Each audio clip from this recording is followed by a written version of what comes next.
मौत से पहले प्रशांत बोस की अंतिम अपील।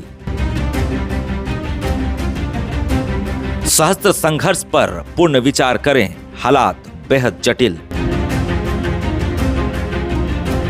देश भर में सक्रिय माओवादी आंदोलन के शीर्ष नेतृत्व में शामिल रहे प्रशांत बोस उर्फ किशन दा की मौत के बाद एक अहम पत्र सामने आया है, जिसने संगठन के भीतर की मौजूदा स्थिति और भविष्य की रणनीति पर गंभीर बहस छेड़ दी है।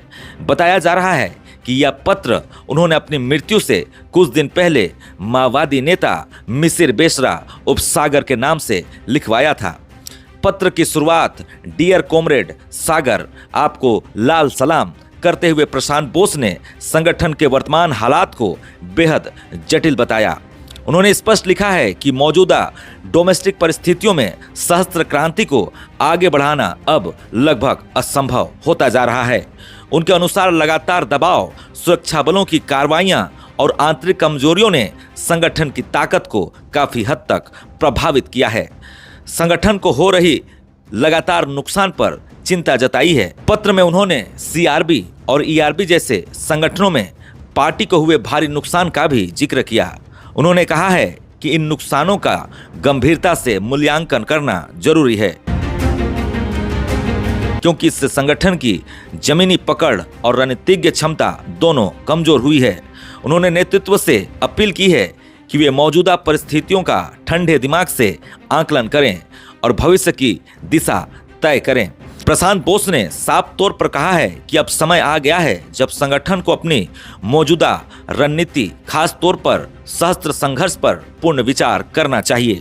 उन्होंने संकेत दिया है कि यदि समय रहते रणनीतिज्ञ बदलाव नहीं किया गया तो नुकसान और बढ़ सकता है और संगठन के अस्तित्व पर भी असर पड़ सकता है। पत्र का सबसे महत्वपूर्ण पहलू यह माना जा रहा है कि उन्होंने अप्रत्यक्ष रूप से सहस्त्र संघर्ष छोड़ने और मुख्य धारा में लौटने की संभावना पे भी विचार करने की बात लिखी है। उन्होंने लिखा है कि यदि ऐसा निर्णय लिया जाता है तो विपरीत पक्ष से निर्णायक कार्रवाई की संभावना कम होगी। इससे कई विशेषज्ञ बातचीत, सरेंडर या रणनीतिज्ञ प्रक्रिया में वापसी के संकेत के रूप में देख रहे हैं। पत्र के अंत में उन्होंने संगठन के सदस्यों को सतर्क रहने, गतिविधियों को समझदारी से संचालित करने और पूरे मामले को गोपनीय रखने की अपील की है। साथ ही उन्होंने अपने सुझावों पर जल्द प्रतिक्रिया देने का आग्रह भी किया है। यह पत्र सिर्फ एक व्यक्तित्व अपील नहीं, बल्कि माओवादी आंदोलन के भीतर बदलती परिस्थितियों और संभावित रणनीतिज्ञ बदलाव का संकेत माना जा रहा है। विशेषज्ञों के अनुसार यह पहली बार है जब शीर्ष नेतृत्व स्तर से इस तरह सहस्त्र संघर्ष की दिशा पर खुले तौर पर पूर्ण विचार करने की बातें सामने आई है। प्रशांत बोस का यह कथित अंतिम पत्र माओवादी आंदोलन के लिए एक महत्वपूर्ण मोड़ साबित हो सकता है। इसमें जहां एक ओर जमीनी हकीकत की स्वीकृतियां दिखती हैं, वहीं दूसरी ओर भविष्य के लिए नए रास्तों की तलाश का संकेत भी मिलता है।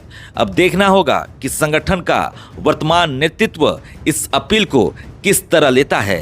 क्या यह बदलाव की शुरुआत होगी या महज एक अनसुनी चेतावनी बनकर रह जाएगी?